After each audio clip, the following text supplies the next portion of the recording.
Inc., the business of Shaquille O'Neal.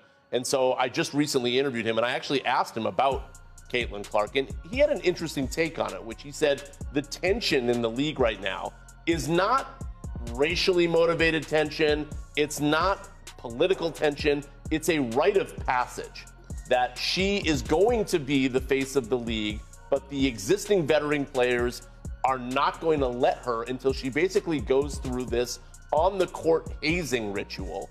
And one explosive collision between Sophie Cunningham and DiJonai Carrington suddenly turned a heated WNBA moment into a full-blown controversy. Shaquille O'Neal weighed in, while Caitlin Clark was unexpectedly pulled into the center of the discussion. But here's where things get interesting. Was this simply a physical basketball play, or did the officials make a call that could change the entire narrative? And what happened next only fueled even more questions. By the end, fans were demanding answers. Walk with me, take a walk with me, take a walk with me. There is craziness going on in the WNBA. DiJonai Carrington tweeted out white privilege from the locker room of a game that she was playing in. Get this, she fouled Sophie Cunningham hard. Sophie Cunningham, obviously a white person, fouled her hard. Flagrant 2, gets ejected, goes to the locker room and tweets out white privilege in the middle of the game. Now here's the kicker to me. A flagrant 2 has to be contact that can lead to an injury that looks excessive. DiJonai, it was about as excessive as possible. If there was any evidence of there being white privilege, this was not it. What the hell do y'all think? The game was already getting intensely physical, but then DiJonai Carrington delivered a moment that completely changed the atmosphere. As Sophie Cunningham moved through the play, Carrington collided with her, and the impact instantly caught everyone's attention. The arena erupted as players and fans reacted to the heated moment. Gonna go walking in for a layup, and so I don't oppose the hard foul, but I also don't think that she intentionally went for the net. Stephanie White, we shouldn't be surprised. This is somebody who has come out and admitted publicly that she's uneducated on the difference between male and female. She's uneducated on. So are we really surprised that this is Stephanie White's thought process here? I've been saying Steph needs to be fired for over a year. The reason she never defends Caitlin is because she agrees with the rough play. In fact, she taught DiJonai and AT how to play this way.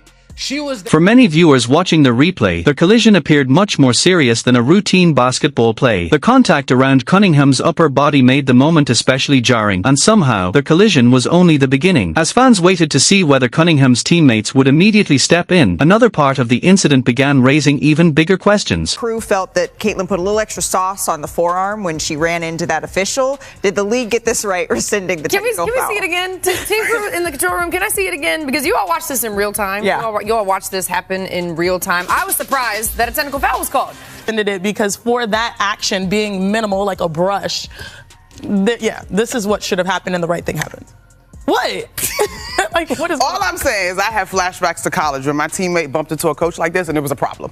Where your teammate did what? Bumped into one of our coaches this way and it was a problem. But I think when we analyze it, if Caitlin didn't say anything, it is marginal. I think rescinding it was fine. But I do understand in the moment how we got here. Well, Stephanie White's response didn't unfold with the dramatic rush to the court that many fans might have expected. Instead, attention quickly shifted away from the collision itself and toward what happened afterward. Suddenly, the bigger question wasn't just about the contact between the players, it was about how the team responded once the dust settled. I told you Sophie Cunningham was going to be the next target. I've been telling you guys for weeks.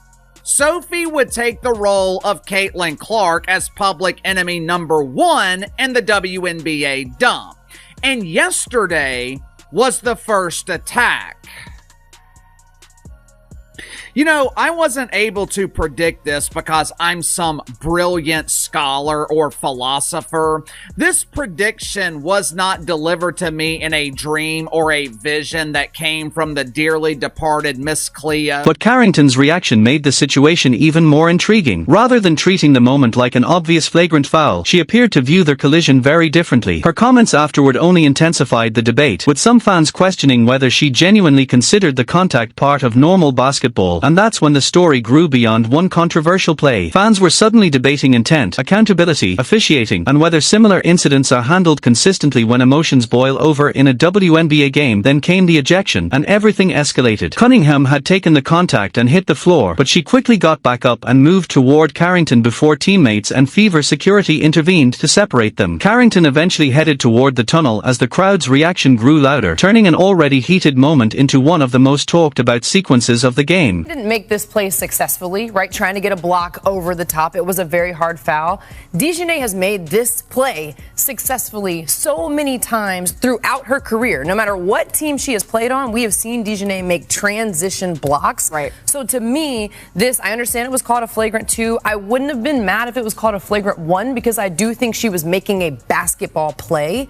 It was just But the most explosive moment of the night didn't happen on the court, it happened online. Just minutes after the ejection, Carrington posted "white privilege" and tagged the Indiana Fever, sending the controversy in an entirely new direction. What had started as a heated basketball play was suddenly being discussed in terms of intent, interpretation, and the broader issues surrounding the incident. From there, the debate exploded. Some fans publicly defended Sophie Cunningham, arguing that the contact was part of an intense, competitive game and that the reaction afterward had gone too far. Others defended Carrington, saying physical defense is part of basketball and that emotional reactions following an ejection are nothing new. But one issue kept coming up among basketball voices: officiating. Critics argued that similar plays can receive very different rulings depending on the game and the circumstances. To them, it wasn't simply about one foul, it was about consistency. And when players and fans believe the standard changes from game to game, frustration can quickly turn a controversial play into a much bigger public confrontation. DiJonai Carrington's foul was upgraded to a flagrant 2 on Sophie Cunningham. She was ultimately ejected from the game against the Indiana Fever. Then she takes her to the locker room, and the first thing she does is run to Twitter and say, "White privilege." Where's the white privilege in this?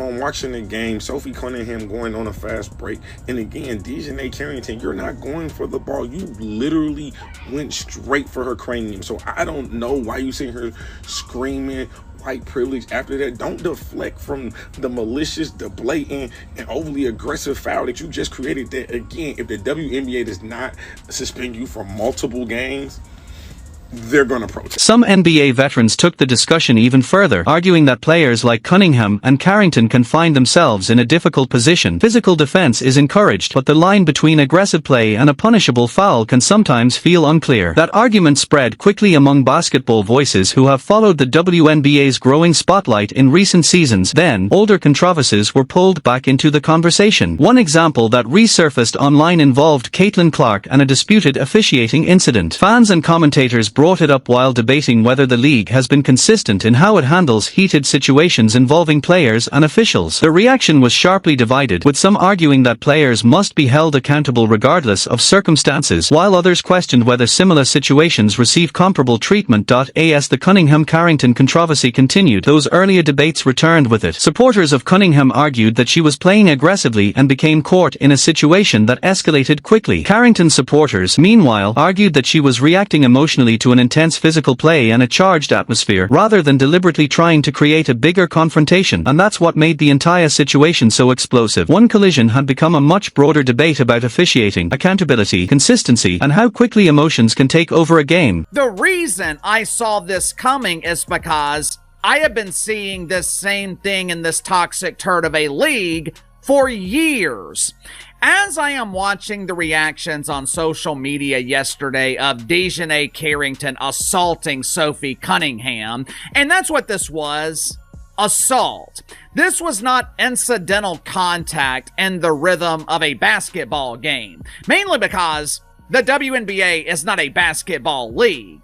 What you saw yesterday, that was intentional assault. And like I said, but the moment NBA voices entered the conversation, the tone shifted again. When players with years of playoff-level physicality began questioning whether the officiating looked consistent, their opinions carried a different kind of weight. Some argued that the WNBA is going through a major transition, with its growing popularity and the massive attention surrounding stars like Caitlin Clark, putting every officiating decision under a microscope. In their view, the spotlight isn't necessarily creating new problems, it may simply be exposing issues that previously received far far less scrutiny, and that's where the outrage started spreading beyond one team or one fan base. Players, analysts, former professionals, and fans were now debating the same questions. Was the standard consistent? Was the response proportionate? And where should the line be drawn? Cunningham's involvement placed her directly at the center of the latest controversy. But the bigger challenge for the league came afterward. Once social media took over, the WNBA was no longer dealing with a single officiating decision. It was dealing with competing arguments about intent, fairness, accountability, and how the incident was interpreted. And when millions of fans choose sides, controlling the conversation becomes almost impossible. The Indiana Fever games, like, I don't know if I love them or I hate them at times. It's like, if you like anything about reality TV, then the WNBA is, and sports, then the WNBA is for you. Sometimes it gets to be way too much. And this season, I gotta say, I've gotten to that place multiple times. But this game, like, I mean, love it or hate it, you can't say that you could have taken your eyes off of it for any second. The Indiana Fever came in against the Chicago Sky, playing on their home turf. And listen, the Chicago Sky have been a very bad team, but have also taken teams to the wire, like the Minnesota Lynx, nearly beating them very recently. That's where the league faces its biggest challenge: consistency. It isn't simply about making the same call after a controversy happens. It's about creating a clear standard that players, coaches, and fans can understand before the next controversial play even occurs. If certain contact is going to result in an ejection, players need to understand exactly why. And if similar contact in another game leads to a different ruling, the league needs to clearly explain what made the situations different. Without that explanation, fans are left to draw their own conclusions. The timing makes this even more important. In today's WNBA, an officiating decision no longer stays inside the arena. Within minutes, a single call can become the center of a national debate before players have even reached the locker room. That's why controversies like this can't simply be treated as isolated incidents that disappear when the next game begins. If players and fans start believing there's a pattern of inconsistent enforcement, every future decision will be judged through that lens. Even a correct call can face backlash when people remember a completely different ruling from the past. And once that happens, one thing becomes especially difficult to restore: trust. Speaking of the WNBA, there's a video of Shaq going around talking about the WNBA. He goes, I have a way to make it equal. The WNBA, they have all the pieces to have a really good league. They have shooters, they have ball handlers, they have finesse. There's no. We just lower the rim so y'all can like we put butts in the seat. No. I don't think that's the problem. That's what Shaq said. He's thinking basketball. He's not thinking why people want to watch shit. Yeah. You're a jiu-jitsu guy, right? Yeah. The good thing is women's jiu-jitsu, it's actually popping, but like let's say it wasn't. From a jiu-jitsu lens, you'd probably be like, oh yeah, if there's more arm breaks, people are going to watch it more. The situation also highlights the difficult balance between competitive intensity and responsibility. Players are expected to defend aggressively, protect their teammates, challenge every shot, and fight for every possession, but they also have to recognize when physical play crosses the line. That balance has always been part of basketball. What has changed is the level of attention surrounding the modern WNBA. Today, a controversial decision can be replayed, analyzed, and debated by millions within minutes, and that scrutiny isn't necessarily a bad thing. In fact, it can push a league toward greater transparency and consistency. The real problem begins when the discussion moves away from what actually happened and becomes dominated by what people believe happened. Once that happens, every replay can fuel a different narrative. A play that might normally receive a few seconds of attention can suddenly become the biggest story of the night, especially when the same players are involved again. That doesn't mean players should stop competing aggressively. Physical competition is part of professional basketball. It means the rules must be applied clearly enough that the intensity of the game doesn't become overshadowed by questions about fairness and consistency. I can't even say again because Caitlin finally pulled some rank around here, right?